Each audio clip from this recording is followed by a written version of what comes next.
Hey guys, Han Meditations here, and I'm so excited to bring you guys a new meditation album.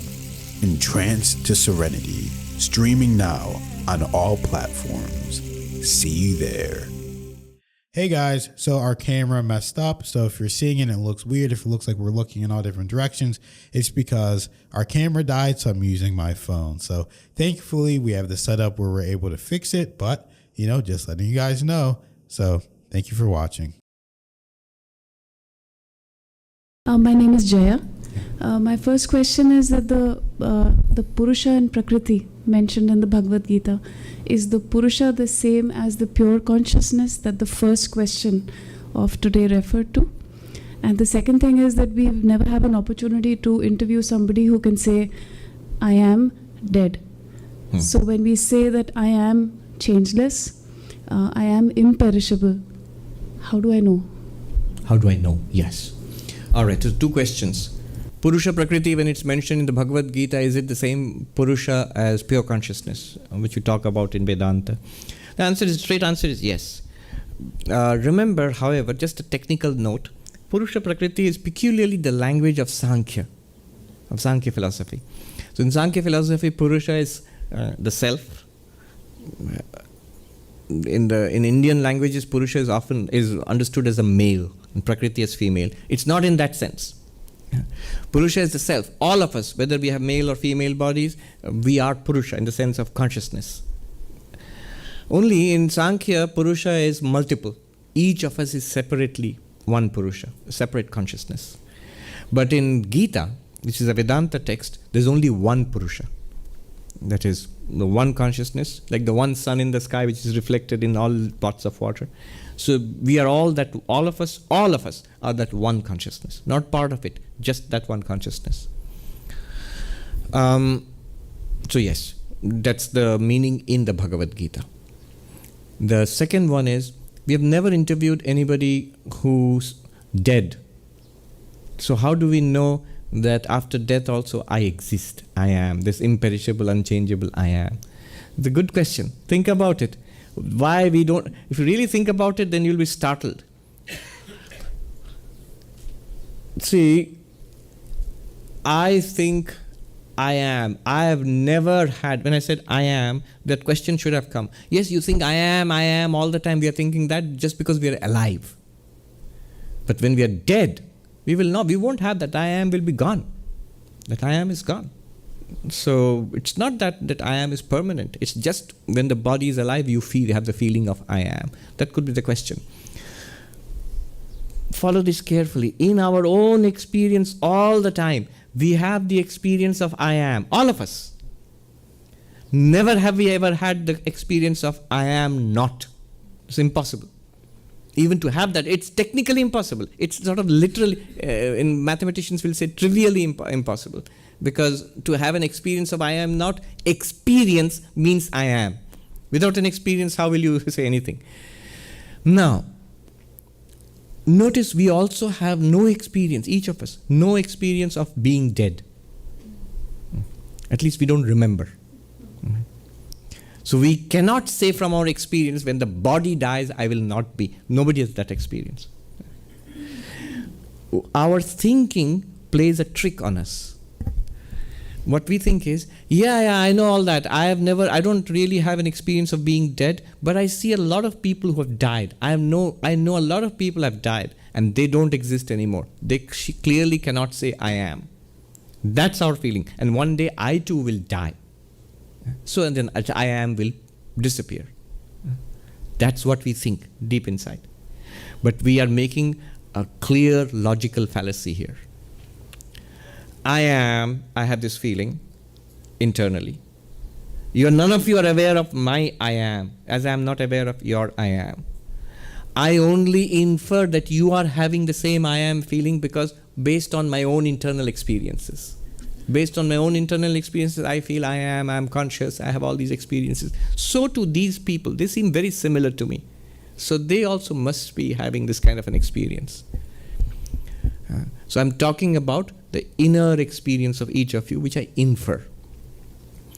When the body dies, what happens? I can no longer see your behavior, I cannot hear your words. And I jump to the conclusion that inner experience must have ceased. But how do you know that? I'll repeat that in another way. As long as we are alive, when we look at each other, we think of each other as persons. Not literally this living body, but something in that living body, embodied in that living body, a person, a sentient being, a person just like me, is in everybody. So when I'm thinking about you, I'm thinking about the person, not about the living body itself. This is associated with that person. But when the body is dead, I jump to the conclusion that that person is also dead.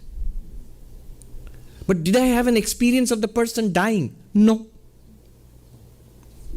That person who died, that person is not available to interact with me anymore. And I've jumped to the conclusion that person must be dead.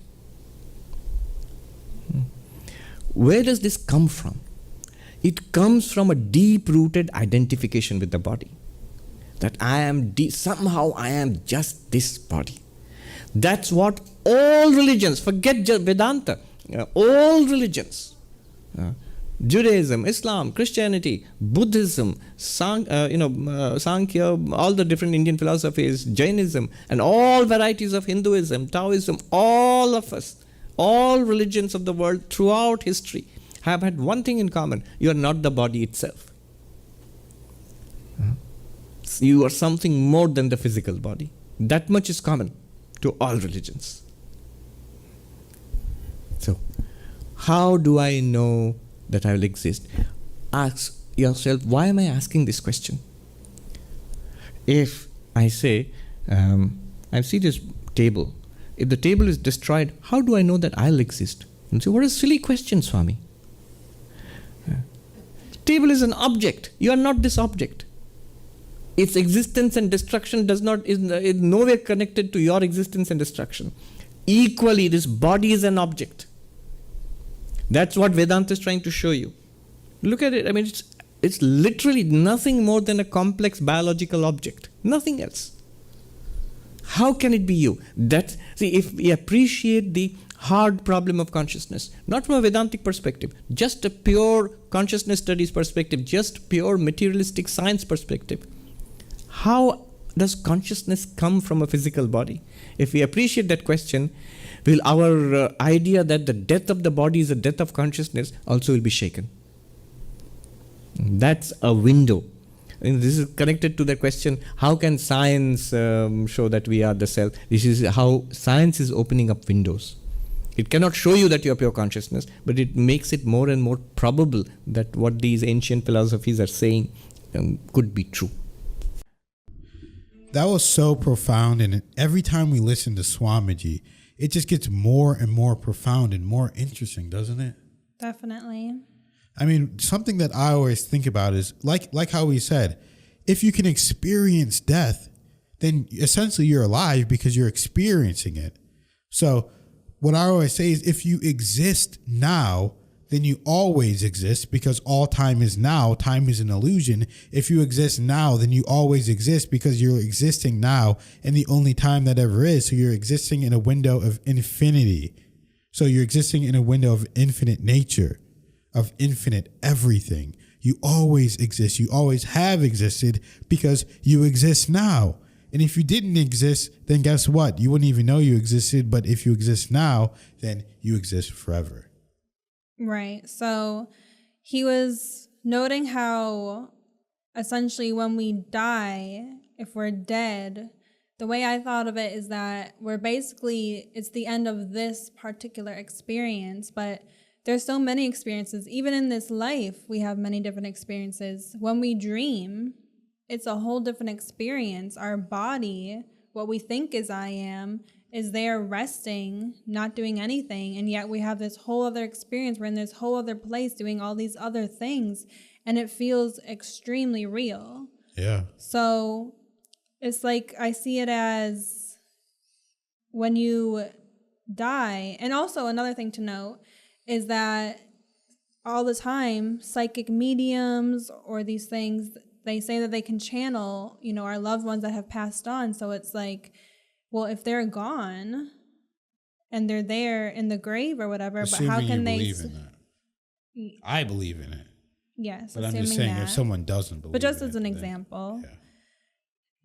But and yet they're here talking to us. And another thing is people often believe that they get signs and little messages from their loved ones that have passed on. So how can it be that these things are happening? They're sending messages. Some people believe cardinals and these different things.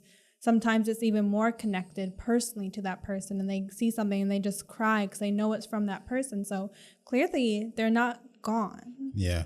But as Swamiji said, he said that whenever you're looking at someone, let's say someone passed on, you're looking at their body, you're not looking at them. You're not looking at the person. You're thinking of the person when you think of the body. You need to separate the body and the person because you are not your mind and you are not your body, something I always say. So once you realize that and truly believe that, then it's going to take you to a whole nother level. So, it's just such an interesting thing, and we love learning from Swamiji, and we're so grateful that you guys are here. So thank you guys for watching. We'll see you in the next one. Thank you.